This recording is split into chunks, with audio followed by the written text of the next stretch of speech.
دنیا کې چې موږ د ژوند تیرو نو قسمه قسم مصیبتونه او سخت غمونه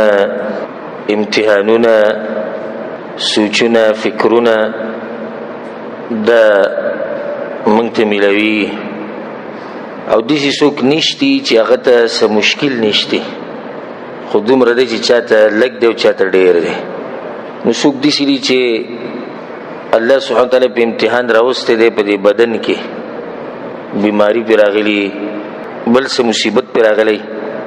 بعض خلک هغه دي چې الله په امتحانونه راوسته دي په مال کې غریبي ده فقیري ده قرضې دي مسلې او مسایل دي نو بعض خلک هغه دي چې الله سبحانه وتعالی په امتحان داسې راوسته دی چې څوک خوږ انسان او نږدې انسان یې ترې اخیستی نو بعض خلک داسې دي چې د هغوی بچی نه کیږي بعض خلک هغه دي چې الله په دې امتحان راوستی دی چې بچی نافرمانه دي نو بعض خلک داسې دي چې الله ولې داسې بیبیانې او ښځې ورکړي دي چې هغوی د هغوی خبره نه مني دا به امتحان دی یو مصیبت دی نو زنانو کې بعض زنانې داسې دي چې الله سبحانه تعالی ولا داسې امتحان یې پرې راوستی دی چې خاوند خبره نه مني د هغه خیال نه ساتي دا هم یو مصیبت ته یو امتحان دی دا ټول مصیبتونه یو ټول غمونه او کله چې دا غمونه او دا سوچونه او فکرونه او مصیبتونه ډیر شي د انسان د زړه کمزوري شي او هغه ته نقصان رسي د زړه بیا د دیندارۍ طرف ته نه مایل کېږي چې کله په انسان باندې دا غمونه او دا پې ډیر شي نو ما سوچ کو چې دې خلکو ته ولې نصیحتونه نه کوو دنیا ټلیفون ما ته راځي او میسیجونه او اکثر تپوس دی چې ما ته پلانې مشکل دی د دې سهل دی ما ته پلانې مشکل دی د سهل او زموږ دارونه چې دلته کم دي مسافر دوی ته مسایل دي انسان کې دینداری نه نو دا مسلې او مسایل دی بې ګډوډ کوي د دینداری د دین او د ایمان د یو غټ نعمت چې الله سبحانه وتعالی موږ را کړی دی او الله سبحانه وتعالی موږ په دې باندې د مرګ پورې قایم او دائم لري نو دا قیمتي نصیحتونه دي زما غم زپلو ته غم وهلو ته څه د پاسه 20 نصیحتونه ما را جمع کړي څه د پاسه 20 نصیحتونه او زما د خپل رب نه دا امید دی چې څوک د نصیحتونه واوري د زړه په غوږونو او ځان به پوه کړي نو د جومات ته او د بیان ته چې کېناستو یا د بیان چې ولګو نو هغه ته مصیبتونه به ډېري خو چې دا بیان ختمیږي نو انشاءالله د هغه ژوند به د خوشحالۍ ژوندي خو په شرط دی چې زما د نصیحتونه په غور سره واورئ زده کړئ او عمل پرې وکړئ نو دا غمونه او سوچونه او فکرونه د هر څه به انشاءالله ختم شي اصلي مسایل یوازې یو کس ته نه هر چا ته دي او که یو د دې بل د دې مسایلو نه خبر شو نو شکر به وباسي بچیان څومره غټ خلک دي خلک دوی ته به څه مسله نه شکر وباسي که د دوی هغه مسلې دې واورېدې دا موږ عام خلک چې دی والله موږ په نعمتونو کې پراته یو دا بچیان او دا غټ خلک دوی ته چې کومې مسلې دي ته به حیران شي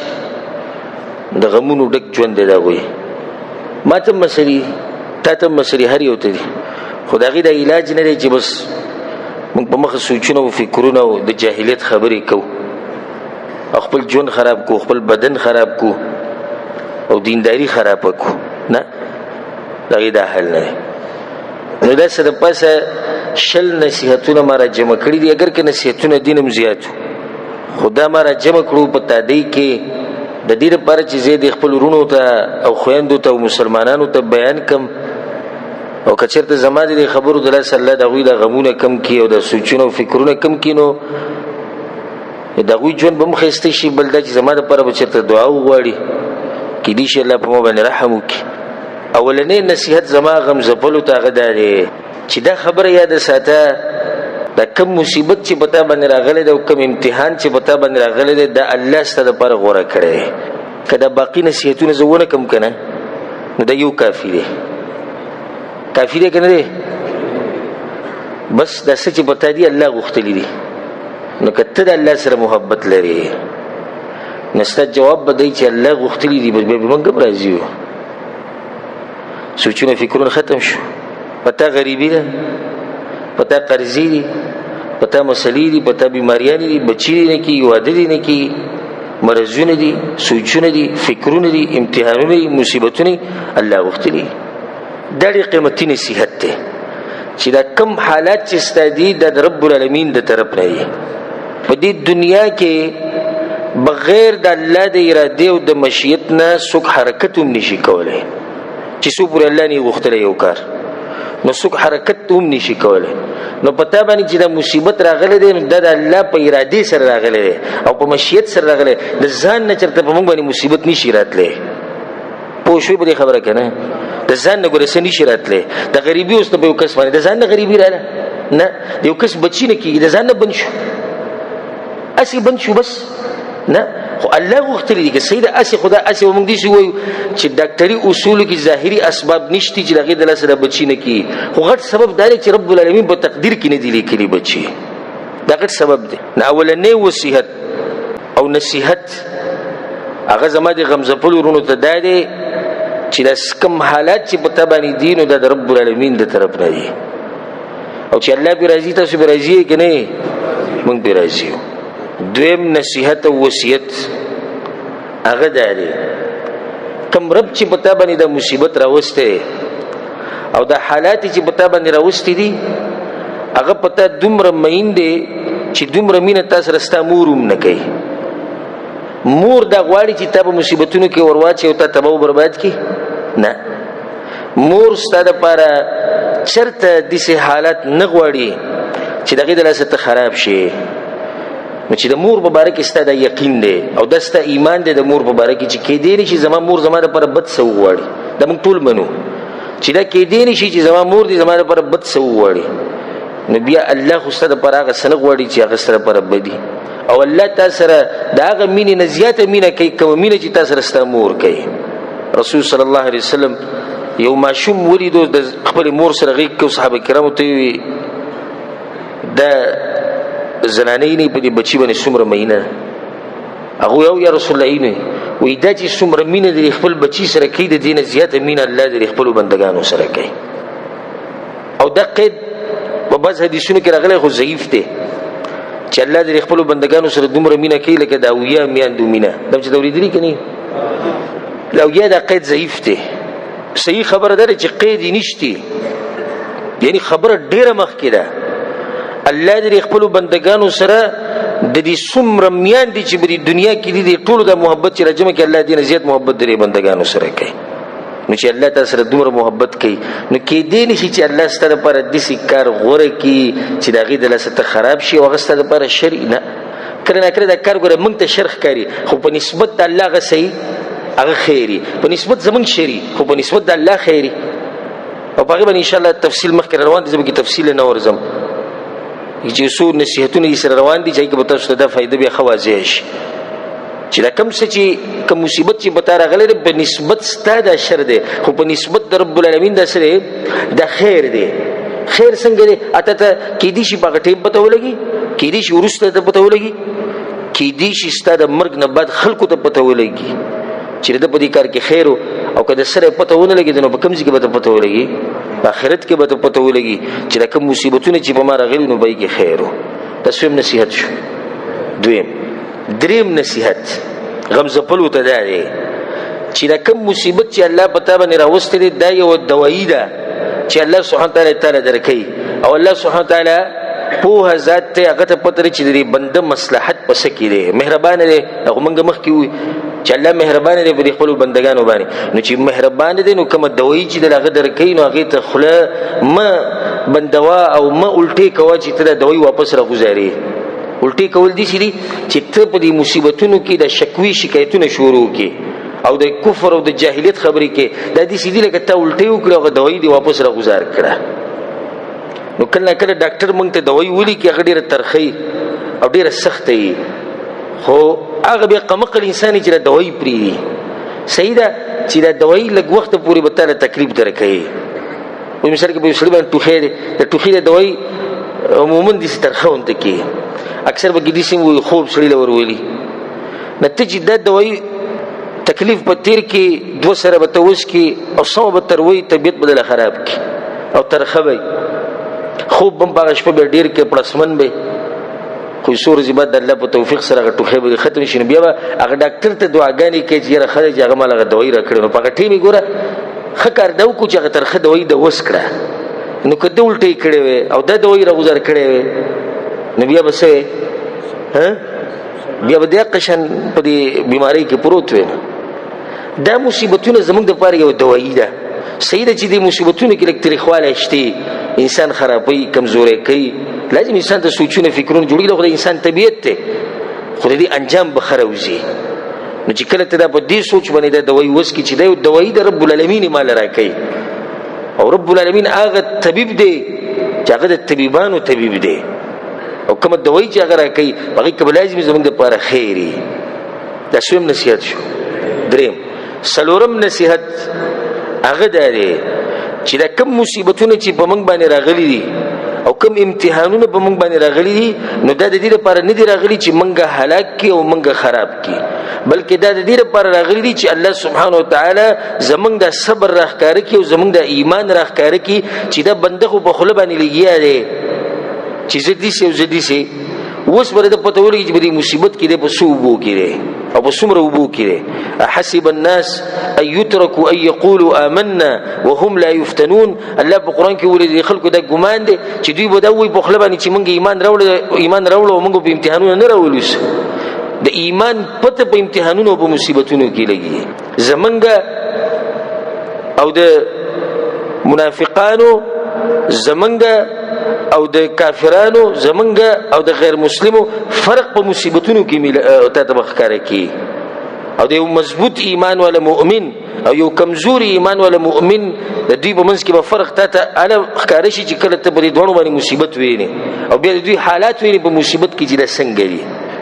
نو دا خو نه دی چې بس خپل باندې اچولي د ایمان مې راوړی دی او حلوا به خورم او مزې دي او څه خوږ دین دی او څه پوس دین دی او که لږه معمولي سخته را باندې راغله نو بیا دینداري هم پاتې بیا د رب العالمین سره محبت هم ختم شو بیا شکوې شکایتونه شروع شو بیا د ایمان هغه خبرې هم ختمې شوې د ایمان هغه مجالس هم ختم شو. نو دا ستا څنګه ایمان و؟ نو د ایمانونه چې په موږ باندې د امتحانونه چې په موږ باندې راځي د دې لپاره نه راځي چې موږ خراب کړي بلکې دا یو امتحان دی او د امتحان د دې لپاره دی چې زموږ صبر پکې معلوم شي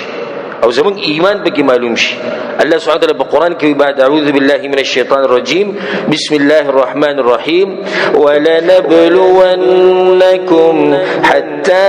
نعلم المجاهدين منكم والصابرين.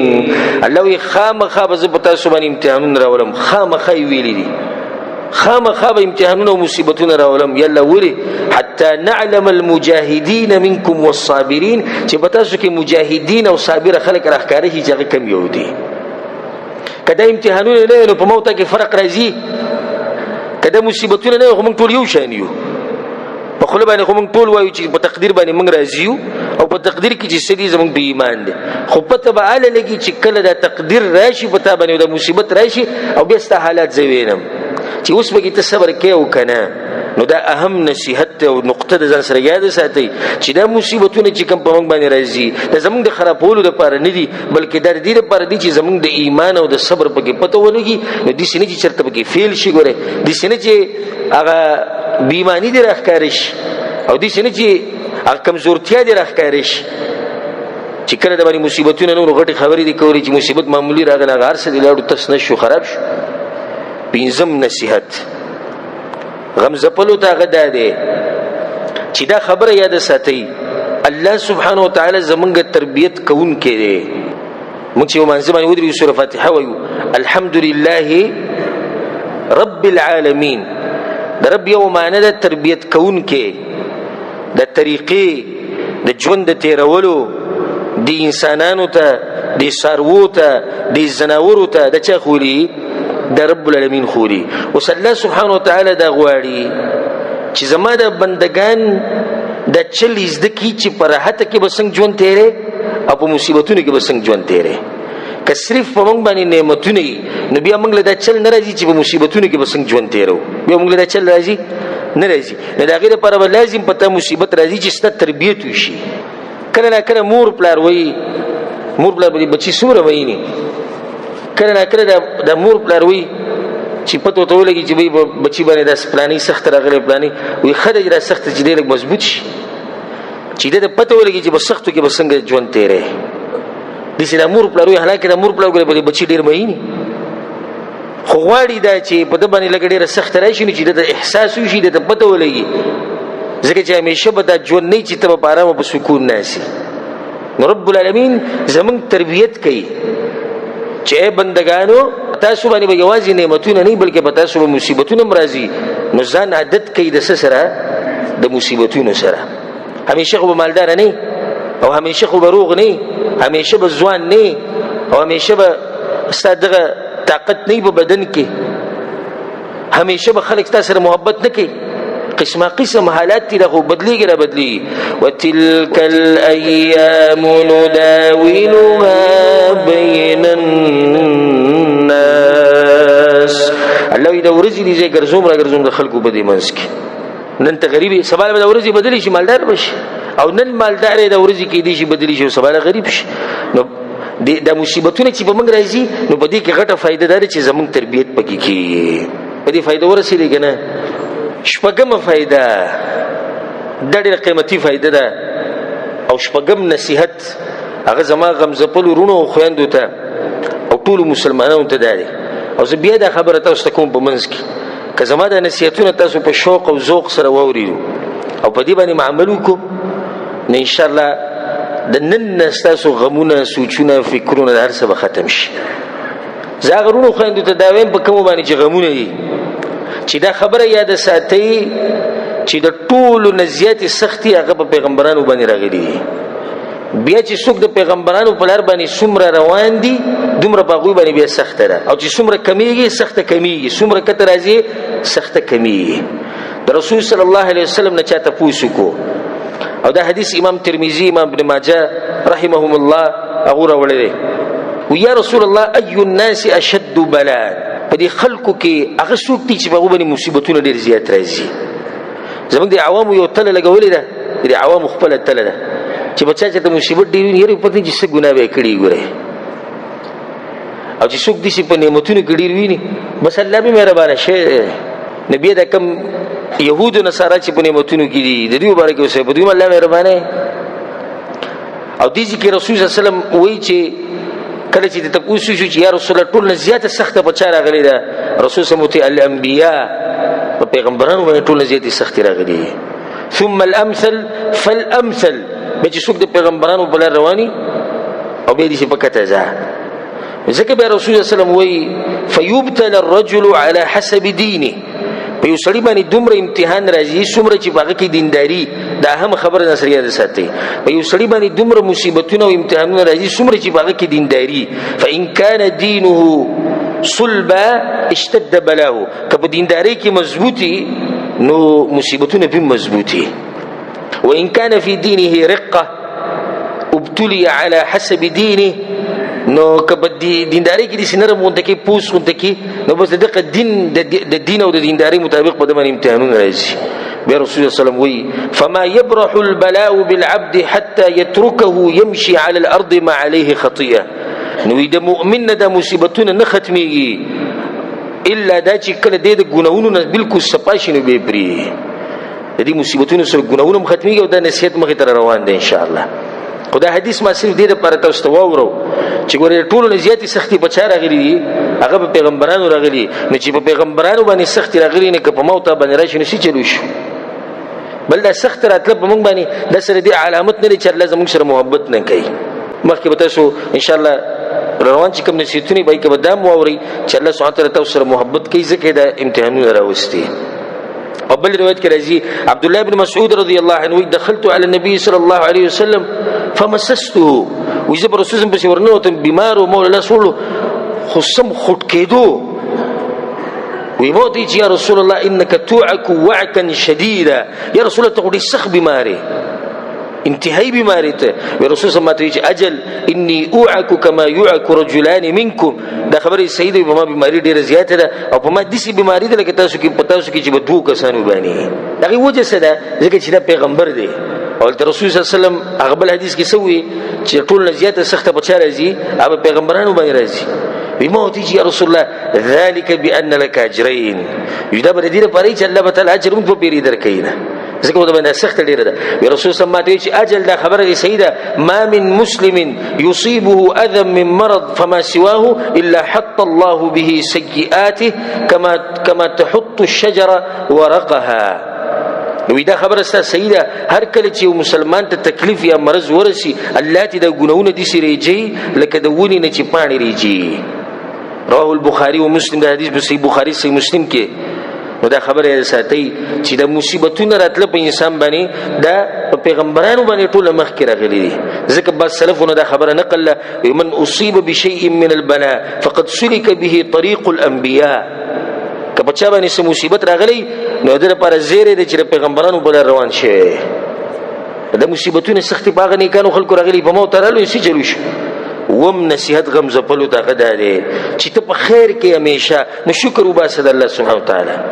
څنګه سړی بوچی په ما مصیبت ته چې ته په خیر کې زمام لا ما ته شو د مصیبتونو د غمونو د لاس وته ما ته چې ته په خیر کې شکر وباسه دی حدیث ته کې د صحیح مسلم کې دی رسول صلی الله علیه وسلم وی عجبا لامر المؤمن رسول سموي د مؤمن دا خبرم ډیر عجیب ده ولی وان امره كله خير د هر خبره کې خیر پروت دی څنګه ليس ذلك لاحد الا المؤمن او دا خیر صرف مؤمن ته ملوي ان اصابته سراء شكر فكانت خيرا له کچرته الله ول نعمتونه ورکی او راحت پیراولي نو دې شکر وباسي نو ثواب وته ملوش وان اصابته ضراء او کچرته به مصیبتونه او امتحانونه راشي صبر نو بیا صبر وکي فكانت خيرا له نو دم د ثواب ملوش نو په هر حال کې ته په خیر کې په هر حال کې ته ثوابونه ملوي که نعمتونه الله ډیر درکړي نو شکر وباسه ثواب دی که مصیبت او امتحان دی نو صبر کوا ثواب دی دې سره زړه د انسان مطمئن شي اتم نصيحت هغه دی د غم زپلو ته د زته پوس کوم د خلکونه ولې دا غم دی او ولې تر سوچونه ولې دا فکرونه کې او کم عمل چې تا وکړو او تر روغوي هغه اجر ته وسوم ملوي سره وځي دا څنګه اوس یو سره دی چې کله روغو منځونه به کول حجونه به کول عمره به کول جهادونه به کول اوس بیمار شو بکټ کې پروت ته او بس دغه غمونه او سوچونه او فکرونه لري چې دا بس کی یره وي دغه دینداری نه بکی موته نو موږ هغه ته چې ولې دا سوچ او فکر کې هغه کم اجر چې تعالی الله درکو هغه عمل باندې هغه در وسوم درکې وسړی چې بغیر عمل راکې او بغیر عمل درکې دومره مهربانه بچای امام احمد بن حنبل رحمه الله دا حدیث راوړی دی ته وکړي رسول صلی الله علیه وسلم وی ما من احد من المسلمین يصاب ببلاء في جسده کله چې په مسلمانانو کې پچا باندې سه امتحان راشي په بدن کې یعنی الله به مرض راوړي الا امر الله تعالی الحفظ الذين يحفظونه نو الله ملائکه ته امر کوي کوم چې چوکیداری کوي اكتبوا لعبدي في كل يوم وليله مثل ما كان يعمل من الخير ما دام محبوسا في وثاقي زما دې بنده لپاره هغه ثوابونه لیکي کوم چې بده کول مخکې هغه عمل او ثوابونه لیکي چې سو پوری دې په دې امتحان کې او مصیبت کې دنه پروتي شو مګر د خوشحالي خبر ده انسان د زړه به خوشاله شي چې دې مصیبتونو کې کتانه چته عمل پاتې شوی دی د دې مصیبت تلاسه او ته کمزورې شوی نو غم مکوا تا به دا وسوم کړي خو دې مصیبت تلاسه نه کین او الله دغه ثواب وسوم درکې او هغه اجر درکې او در الله سبحانه تعالی مهرباني ده او دغه شفقت نه هم نصيحت هغه غم زپلو ته ده چې خپکیږي م الله ستاسو پر او یوازې دا نصیحت کافی دی کنه کافی چې زه ته استاد وایم چې الله تاسو سره محبت کوي بس کافی دی بیا مصیبت شي شي چې الله را سره محبت کوي او خبره ختم شو چې الله زما د پر خیر غواړي او خبره ختم شو بیا قرضې شي دی او بیماری سده او مسلې سدي او مشاکل سته وي حدیث کې دا راځي په صحیح بخاری کې دا حدیث ته رسول صلی الله علیه وسلم وی من یرید الله به خیرا الله چې چا د پر د خیر اراده وکي او د خیګړي اراده وکي یصب منه نه په دې باندې لازم امتحانونه او مصیبتونه راوړي دې خبره ته وکړي دي الله چې چا د پر خیر وغواړي نو هغه باندې سره وړي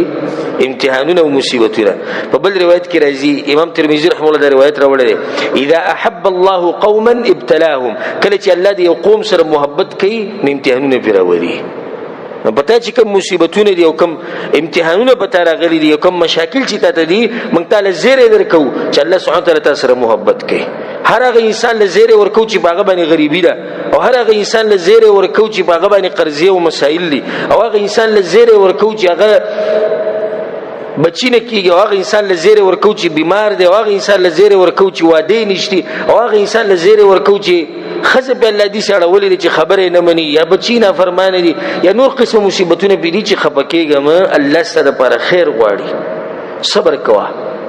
حدیث کې درځي امام ترمذی رحم الله دا حدیث راوړی انس بن مالک رضی الله عنه روایت رسول صلی الله علیه وسلم وی اذا اراد الله بعبده الخير عجل له العقوبه في الدنيا. کله چې الله دې وبنده لپاره خیر غواړي او خیګړه وسره کوي نو هغه سزا په دې دنیا کې ور کوي. واذا اراد بعبده الشر او کله چې وبنده د شر اراده کوي الله سبحانه وتعالى امسك عنه بذنبه حتى يوافيه به يوم القيامه. الله تبارك په دې ګناونو باندې سنوي خو د قیامت په ورځ رانیسي.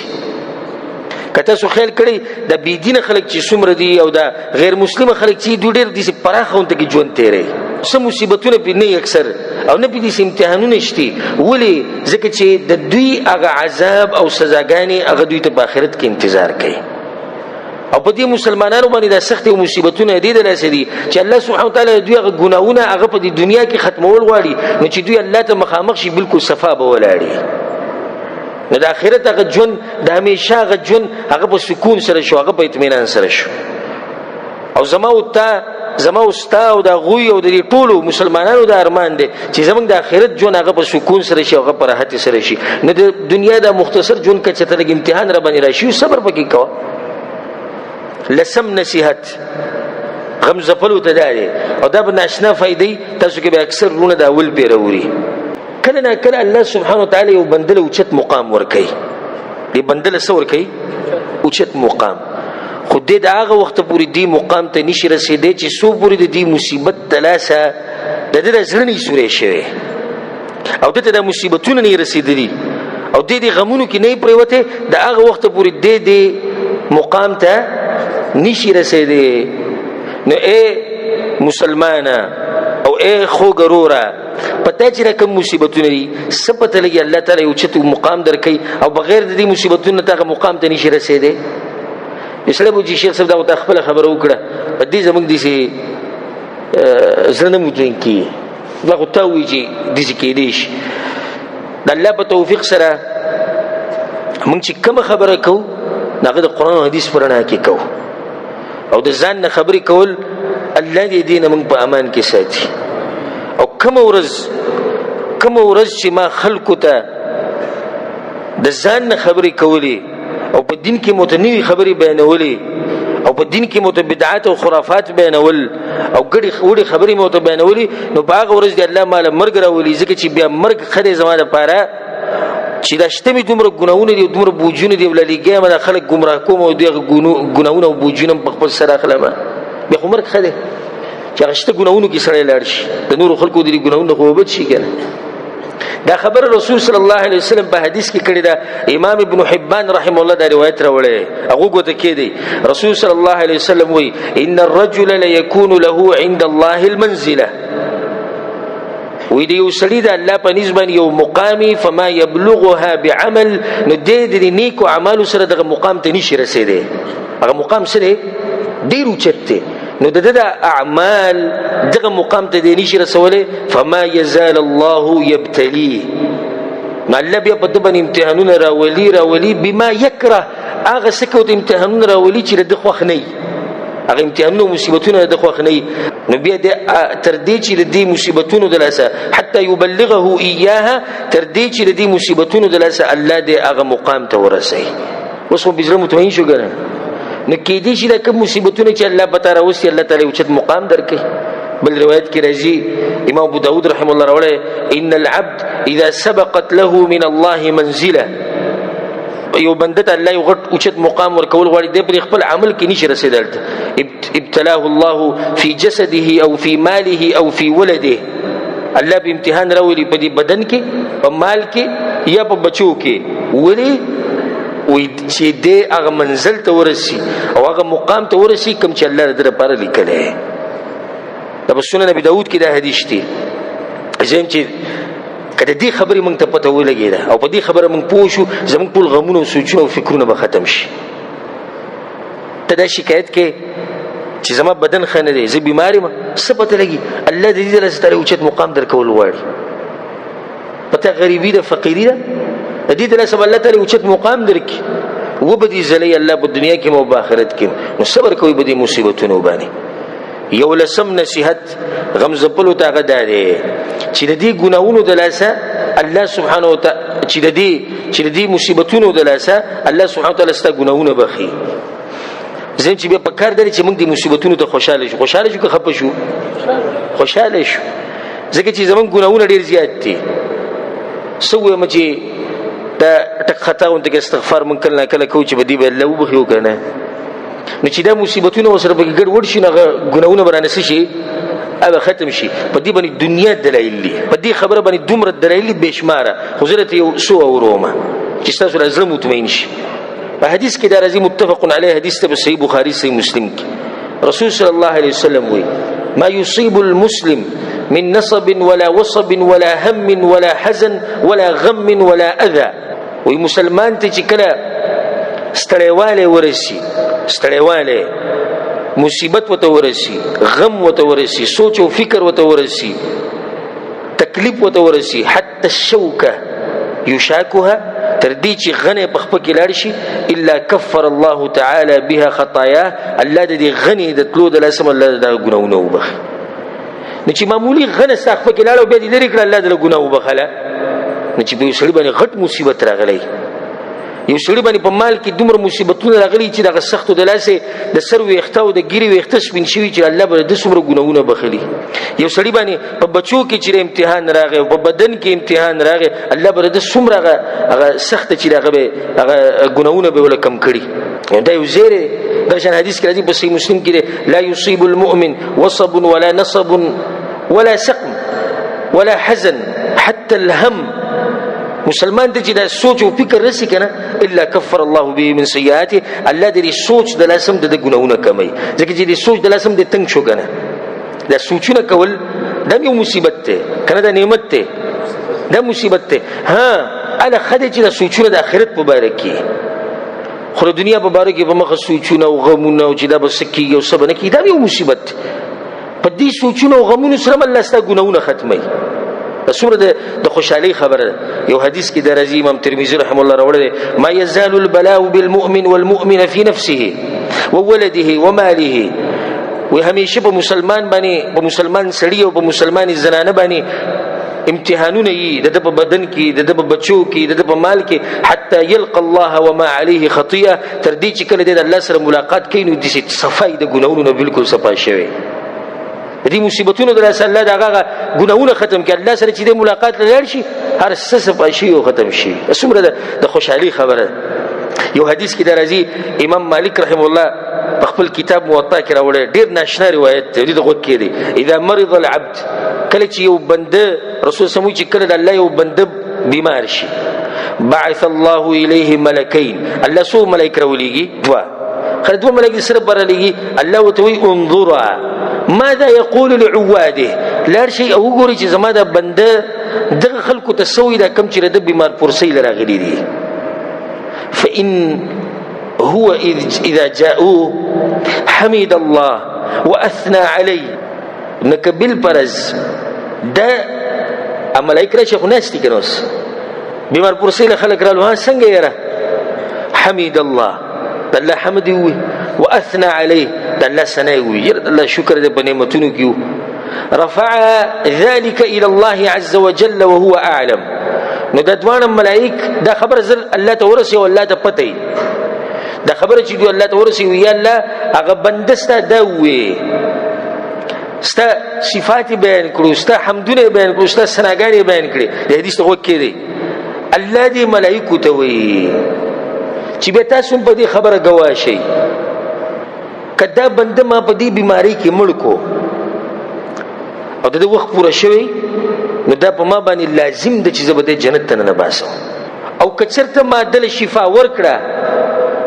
او د په قسمت کې مرګ نه نو تاسو په دې خبره گواه شئ چې زه بدل بدن ورکوم د دې بدن نه بغوري دا کم چې وسته او زه بدل غوخه ورکوم هغه به د دې غوخه نه غوري کم چې وسته د بدن ده او دله به زه په دې بدن کې دي شي وینه واچوم او دي شي تازګي به پکې راولم چې هغه مخ کې بده کې نه او دا یاد ساتي او تاسو به گواهان شئ ملائکو چې زه بوله دا ګناونه ټول بخامه دا صرف په دې چې دنه څوک ته پوښتنه کوي او د شکر وبس دا فائدې ته سوال معلومه دا د علم برکت چې کله تاسو د علم په مجالسو کې کینې او د علماو سره کینې او قران او حدیث اوري یو خو چې تاویل ماویل اوري بزرګانو دا ویلي نو پلاني سیب دا ویلي پلاني سیب دا ویلي به کې دا فائدې ته وسنه ملوي زموږ دي خلکو ته چې وې څنګه ژوند بس غوټي غوټي ژوند دی تیری د دوه ملائک دا خبر رسي الله ته ګوره یا الله وی چې غوټي غوټي ژوند دی څنګه ژوند تیر بس ساده کتب راځي دا خبر بر رسي لکه ژوند دي څنګه تیری بس روان دی دا خبر بر ملائکه ته رسي په دې اخر د عرب ډیر خري یعنی سوال وکي بیمار وي وسه مصیبتونه خدا الحمدلله ټکې دي دخلینه نه ولي نو په دې ځان عادت کوي وګوره چې د صرف د الله حمد وي او صفات یو کو د الله رب العالمین غیرتی بچا دی څومره سوال ورکي وي کمړی کم نو چرته وزي جنت ته وزي او کای روح کم او شفا ول ورکم نو د دې مخ کې بدن له بوله بدن ورکوم او ګناونه بوله بخما مسلم ابن يسار رحمه الله وی د سلف په وخت کې زمو په وخت کې چې وکړه څوک د مصیبت نه خلاص شو یعنی بچا باندې بس مصیبت راغله امتحان به راغله بیماری به راغله داغه به خلاص شو نبی موږ داغه خواله ورکون یو بل ته موږ داوی الیهنک الطهر مبارک شه الله د ګناونو پاک کړي هغه به دي خوشالي دو چې د ګناونو نه پاکېدو یو طریقه ده جابر رضی الله عنه روایت ته دي دغه کې دی په دې حدیث کې ډېر ناشنا خبر ده یود ناس یوم القیامه ان جلودهم كانت تقرض بالمقاريض في الدنيا د قیامت پر ورځ به باز خلک دا ارمان کوي وای بچ ارمان چې زمنګ د جسمونه د په منګزو باندې زمنګ د غوخه لري کړی شی او په ارو باندې موږ پرې کړی شی داس ناشنا ارمانونه ناشنا ارمان دی کنه او د ارمان دی ارمان وای چې په دنیا کې زما د جسم په اړې سره دوه ټوکړي شی او ارمان چې زما د جسم د غوخه ټوله تلې ولی حدیث کې لري ما يرون من ثواب اهل البلاء کله چې دوی ویني چې الله به په دې مصیبتونو ولا باندې دا ثوابونه سم دي سي تقسیمي او د غړغړ اجرونه بوله ورکي نو دوی به ارمان کې ویرو چې موږ چې د چا په اړه باندې دوه ټوکړي کړي نو خبره اسوره ناشنا روایت کله چې دوی دغه نعمتونه ویني او دغه انعامونه ویني زه تاسو ته وایم تاسو لپاره زیره ده ان شاء الله نعمتونه موږ ته انتظار کوي په آخرت کې او الله سبحانه وتعالى باندې دې مصیبتونو په غم کې د مصیبتونو په بدله کې موږ ډیر اجرونه راکړي باذن الله او الله باندې په بدله کې موږ له جنتونو راکړي دې په بدله کې الله موږ له عزتونو راکړي په دنیا کې او په آخرت کې نو غم او سوچ مکه وي ډیر ځکه سلفو به دا خبره کوله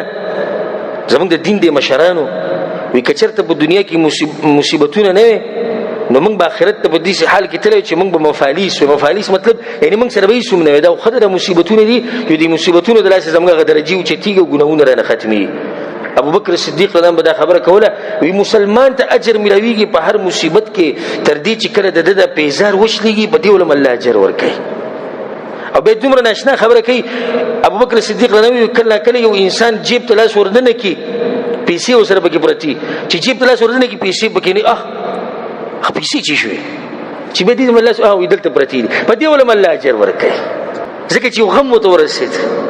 زړه خپه شو کنه وېری سره دې څه خو دې ور پیسې ما دلته خو چی شو پیسې ما ته لیلاندې خو دې اوس نشته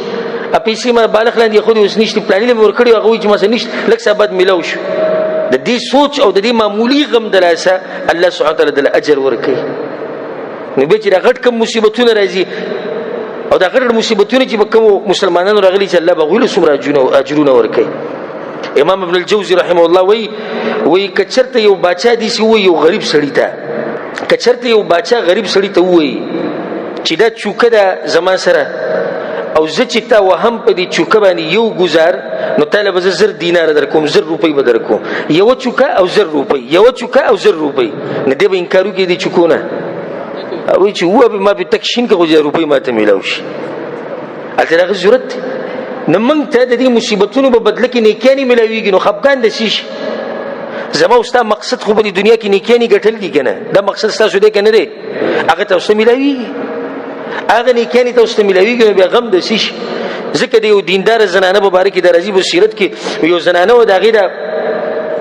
ګوته کټ شوه، څه چلې کوو د کور څه کار یې کوو، دا ګوته دې پوره کټ شو. هغه په خندا شو، دا خلکو ته یې لیونی یې ته ګوته دې نه کټ شو ته خاندې. هغې ورته وی د دې ثواب هغه خون رانه هغه تکلیف او هغه در رانه هېر کړو، ځکه چې ما ته په دې په بدله کې الله ډېر سره کوي، نو هغه ثواب ته مې ذهن لاړو، نو خون یې راله ډېر راکړو، نو هغه تکلیف رانه هېر شو. 12 نصیحت غم ځپلو ته دا دی چې کېدی شي د دې امتحان د لاسه او د دې مصیبت د لاسه الله تعالی غټ مصیبت لري کوي. او په دې کې د یو واقع ذکر کوم، بعض علماو په کتابونو کې ذکر کړی دی. یو باچا او د هغه سره به وزیر کار کو. دا وزیر او باچا ډېر ښه ملګري وو، او دا وزیر نیک سړی و، نیک. دې وزیر په خوله باندې به دا خبره پرته وه، وی په دې کې به خیر وي، خو چې څه چل به وشو ده به څه وي؟ په دې کې به خیر وي. نو د دې باچا صاحب دا لاس یو ورځ زخمي شو، او ډېر زیات زخمي شو، چې دوی وی په دې کې به خیر وي نه. د دې سره باچا صاحب غوسه شو، او دا وزیر جیل ته ولېږو چې ته خو ډېر بې ادبه انسان یې، په ما دومره غټ تکلیف راغی او ته وایې چې په دې کې به خیر وي. نو جیل ته چې ور دننه کوو، نو هغه د جیل ته دننه کېدو کې وي په دې کې به خیر وي، یعنې د جیل ته دننه کېده به هم خیر وي. ته اوس ناشنا ایمان دی چې څه په دې ټکي ګوره تاسو هم ځان عادت کړئ چې دې کې به خیر وي. چې دې جیل ته لاړ نه، دا باچا صاحب به تو ښکار له د ځان سره به دا وزیر بوتو دي چې کله نه کله به تو خو وزیر خو جیل کې دی، نو دی یوازې ووتو ښکار له. د ښکار دپاره چې دی روان شو، نو کومه باچایي چې د وه کوم باډرې چې وي دی د هغې نه پکې هم واوړېد. نو کسانو ونیو او د ځان سره دی بوتو، نو هغه کسانو به د بوتانو بندګي کوله، بوتانو ته به پراته وو. نو راوستو دی هغه غټ بوت له، او دی وایي چې موږ به دی د دې غټ بوت دپاره قربانوو، یعنې دی به موږ حلالوو. بس سړی سمله و، باچا صاحب یې سمله، خو یوازې او وی چاړی وله په دې مرۍ کېښود، یو پکې د هغه ځینې اواز وکړو، وایي په ده قرباني نه کېږي. هغوی ولې وایي لاس یې زخمي دی، او وی دا خبره خو صحیح ده، لاس د زخمي دی، په دغه قرباني نه کېږي، ځکه چې د دومره غټ بوت لري سړی څه شی ورکوي، خو روغ شی به ورکوي که نه. باچا صاحب را پرېښود، لاس ته کتو د وزیر خبرو ته راوشو چې دې کې به خیر وي، او خیر په هغې کې و. بیا راغی، هغې د جیل نه راوایستو، معافي یې ترې وغوښته چې ما ته جیل کړی وي، خو په دې خو زه پوه شوم چې زما په دې لاس زخمي کېدو کې خیر و، خو ښکاره شو، خو ستا دې جیل ته چې ته لاړې په دې کې څه خیر و؟ هغه ته باچا صاحب نور کله چې به ته تلې دغه ته د ښکار له تا سره به څوک تو؟ وایي زه به راسره، وایي ته به راسره تلې، وزیر ته وایي ته به راسره تلې. نو که دې پېرې در سره زه تللی وی، نو ته یې پرېښودې او زه یې حلالولم، ځکه چې زه روغ وم. نو دې جیل ته تلم زما خیر و، الله د هغې نه بچ کړه، او ستا دپاره د لاس زخمي کېده خیر و، ته پې الله بچ کړې. سبحان الله، څومره ناشنا خبره. د دې سره ځان عادت کوي چې دې کې به خیر وي. او په دې کې یو واقعه، عبیدالله ابن زیاد حسین رضی الله عنه چې شهید کړی، د ده سره کمانډرانو مشران خلک وو چې هغه به د په جنګ دپاره لېږل. نو په دغه کمانډرانو کې یو کمانډر، یو تکړه مجاهد، هغه د یو کوټې نه راولیدو او د دواړه خپې ماتې شوې. نو د مسلمانانو په امامانو کې یو غټ امام چې هغه ته امام ابو قلابه رحمه الله ویل کېږي، دا ډېر غټ فقیه انسان و، الله ورله ډېر غټ اوچت مقام ورکړو. هغه د ده تپوس له راغی، چې تپوس له راغی نو ورته ووایي دې کې به خیر وي نه. هغه ورته ناشنا خبره دې وکړه، خو ایو خیر، او په دې کې به څه خیر چې دوه خپونه الله خلاص کړه، خپې مې ماتې شو، ته په دې کې به خیر وي. اتې لاړ. 3 ورځې بعد عبیدالله ابن زیاد ده ته خط ولېږو چې ته وځه او لاړ شه د کربلا میدان ته، او هلته جنګ دی. نو ده ته واپس دغه ولېږو، کس پسې ولېږو چې زما خو دغه حل دی، خپې مې په دې حل دی. نو هغه پسې کس ولېږو چې خپې زما په دې حل دی. هغوی صحیح ده، بیا مه راځه نه. 2 ورځې بعد ده ته خبر را ورسېدو چې د رسول صلی الله علیه وسلم نوسی شهید کړی شوی. نو په جړا شو سترګې اوښکې رالې، خلکو ته یې ویلي، هغه امام ابو قلابه ما ته ویلي چې کېدای شي په دې کې خیر وي. د دې خپو د ماتېدو د راسه نن زه د هغه ظلم نه الله بچ کړم چې د رسول صلی الله علیه وسلم ما شهید کو بیا نه هغې له به زه تلم الله زه د هغې نه بچ کړم د کوم مصیبت چې پتا راغلی دی کوم امتحان چې پتا راغلی کیدای شي په دې کې صحیح په دې کې خیر 14 نصیحت هغه دا دی چې دا خبر یاد ساتئ د کوم مصیبتونه چې په تاسو باندې راغلي او په ما دي او کوم امتحانونه په منګه دي نو دا زموږ د ګناهونو د لاسه دي الله په قرآن کې دا خبره کوي وما اصابکم من مصیبه الله وی هر هغه مصیبت چې تاسو ته درسي فبما کسبت ایدیکم نو د ستاسو د خپلو لاسونو د لاسه نو دا پرېږدئ دا جزا فزا پرېږدئ او شکوي شکایتونه پرېږدئ بلکې الله ته رجوع کوئ توبې وباسئ دا ګناهونه پرېږدئ چې الله نه دا مصیبتونه ختم کړي علي بن ابي طالب رضی الله عنه وی ما نزل بلاء الا بذنب هر کله چې مصیبت را کو شوی دی د ګناه د لاسه را کو شوی دی وما رفع الا بتوبه او دغه مصیبت نه ختمیږي مګر د توبې وستو سره ختمي 14 نصیحت غم زپلو دغه دی چې صحیح دی چې ته خو دې ته ګوري چې په ما مصیبتونه رالو او په ما دا رالو او دغه رالو خو په تا باندې د الله حقونه شته په موږ باندې الله حق شته که نشته یو حق په موږ باندې د الله دا دی چې موږ به صبر کوو دا د الله حق دی په موږ باندې نو صبر کوئ په دې مصیبتونو کې لږ وخت خبره ختمه شو هغه د مور چې کله ماشوم راونیسي او دوايي ولا ورکوي لږه په لږه کې هغه پوره سمسي وته خالی کی او هغه پوره چمچ وته خالی کی او هغه پوره سر وته خالی کی لږه کی نو دغه څنګه تاسو ته دا لږ وخت بس څو کاله ژوند شپېته او یا اتیا سل خمرو وکړه دا مصیبتونه خو به همیشه نه کړه دا غمونه خو به همیشه نه د ختمېدو ولري نو صبر کوئ الله سبحانه وتعالی دغه خلکو له زیری ورکړی دی کوم چې صبر کوي دا څوک دي وبشر الصابرین الله وی زیری ورکه هغه خلکو ته چې په مصیبتونو کې صبر کوي څه چل کوي دوی په مصیبت کې الله دغه حال را نقل کوي الذين اذا اصابتهم مصيبه دا خلک دي چې کله د مصیبت ورسي قالوا انا لله وانا الیه راجعون یقینا موږ د الله او الله ته واپس کیدونکي یو چې موږ د الله خو اختیار ټول الله دی کنه یا ایها الذين امنوا اصبروا وصابروا الله وی صبر کوي یو بل ته د صبر نصیحت کوي نو په دې مصیبتونو کې صبر کوي چې تاسو لري خپل پس نه کوي او د الله نه تومقتی کوي بل سم نصیحت غم زپلو ته غدا دی زاغه سړی ته ډیر د تعجب په نظر سره ګورم چې هغه په دې مصیبت کې چغي وهي او د جاهلیت خبرې کوي او کله یو سوی او کله بل سوی او کله غریبۍ ته کنځلې کوي او کله ژوند ته کنځلې کوي د دې د لاسه به د مصیبت بدل شي نو بیا ولې غم دی که چېرته د غمونو د لاسه مصیبت ختمې دی نو بیا خو د اوس نه پې شروع کوو او سم سوچونه او فکرونه کوو ختم به شي مصیبت نه ختمي الله په قرآن کې سوی ما اصاب من مصیبة في الارض ولا في انفسكم الله وی هر هغه مصیبت چې تاسو دررسي هغه په ځمکه کې دا تاسو تاسو په ځانونو کې دررسي الا في كتاب من قبل ان نبرأها الله وی دا مصیبت اسمانه درکوز کړه بلکې دمه په تقدیر کې لیکلې ځکه درکوزوم کته صبر کې او کته نه کې تقدیر خو بکیږي نه نو بیا ستاد دي غمونو څه پیدا شو ځکه علي رضی الله عنه وی ان صبرت کچرت صبر دی وکړو جرى عليك القلم قلم خو بچلیږي تقدیر ده وانت ماجور الله بدل اجر درکې او کچرت به صبر دی وکړه او د جاهلیت خبرې دی وکړي جرى عليك القلم قلم به بیا چلی ګره قلم ودریږي نه وانت ماجور او تب ګناګاری نو څه فائدې ته وکړه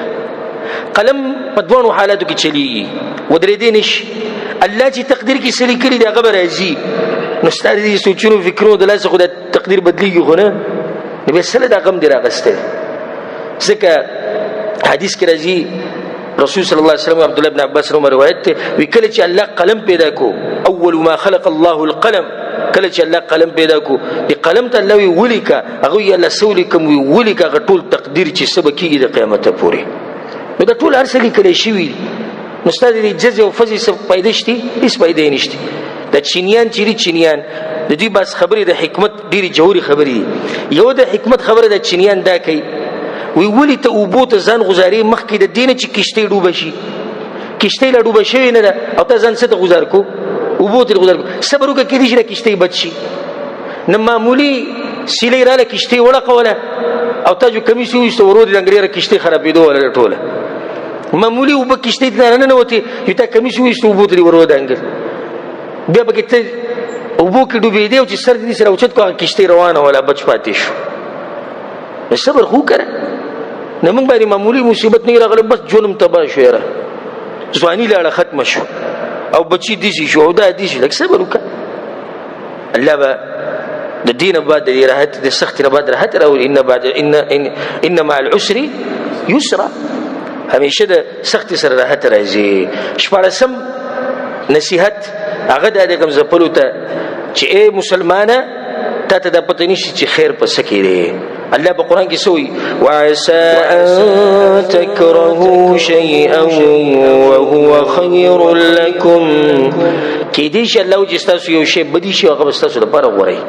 د مصیبتونو خو زمونږ بدی شي ټولو خو کې دې چې بدی کې صحیح خیری زمونږ لپاره ولسم نصیحت دارته قیمتي نصیحت کوم او غوږ کولوک الله په قران کې سوې لقد خلقنا الانسان في كبد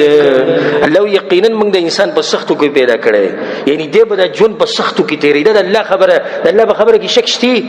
نو څنګه ته بغیر د سختو نه ژوند غواړي الله وی په سختو کې پیدا کړی دی وی زما بغیر د سختو نه پکار ده د ماشوم چې پیدا کېدو دم سخت وا د پیدایي سخت ده بیا د تربیت کول په د سبقونه ویل دم یو سخت ده بیا د ځواني دم سخت ده بیا ول واده کول دم سخت ده بیا د بچی پیدا شي دم سخت ده بیا غول رزق ګټي دم سخت ده بیا چې لوی شي بیماریانی دم سخت ده او بیا د نوري مسلې دم سخت ده بیا چې مړ شي دم سخت ده خلک به سي خپي نو د بدايه او نهايه سخته ختم شو په سخته نته څنګه بغیر سختونه غواړي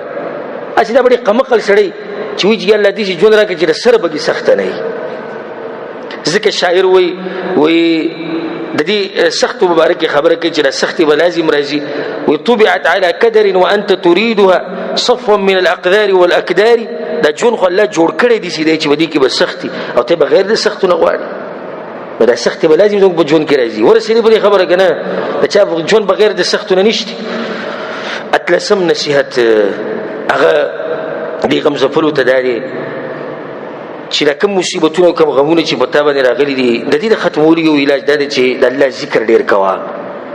استغفار ډیر وای استغفر الله د شپې تهجد ډیر کوي د قران تلاوت ډیر کوي الله سبحانه وتعالى ته رجوع کوي الله تعجزي ښکار کوي الله په قران کې سوې امن يجيب المضطر اذا دعاه ويكشف السوء الله یا غسوک دی چې کله په مصیبت کې څوک وخري او غوله دعاګانې قبلې والله درته ووم چې ګوره د الله نه علاوه زموږ هیڅ څوک نشته ګوره د الله نه علاوه زموږ هیڅ څوک هم نشته الله زموږ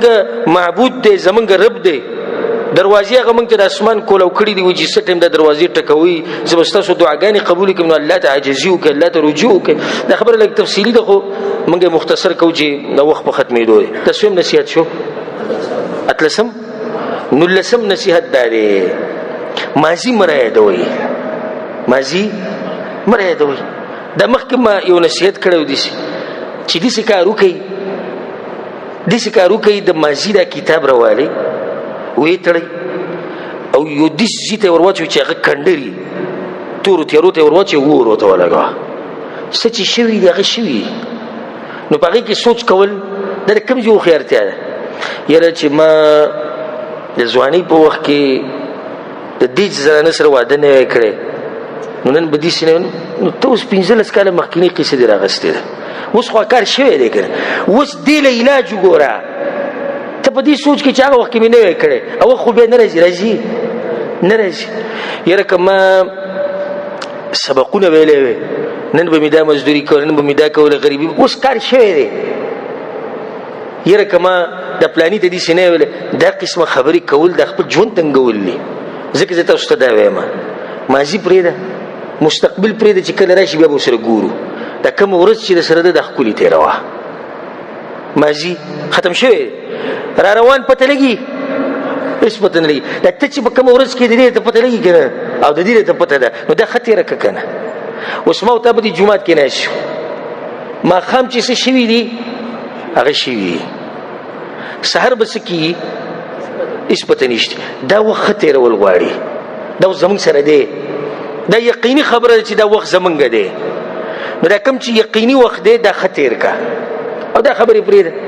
او مخکې داسې شي مخکې داسې شي. او دا بعض کسان صحیح ده چې د مستقبل غم سړی کوي، خو دا بعضو کسانو د مستقبل د غم خپل یو هدف ګرځولی. نو صبر خو وکړه چې کله دې ځي ته ورسو بیا به ورسره ګورو. او په دې باندې موږ دې ملګرو ته مثال داسې ورکوو چې کوم سړی د مستقبل د راتلو نه مخکې دا سوچونه فکرونه ډېر کوي چې یو ښځې په خېټه باندې بچی نهمه میاشت لا پوره شوې نه ده او دی دې بچی به زور راوباسي. لږ صبر خو وکړه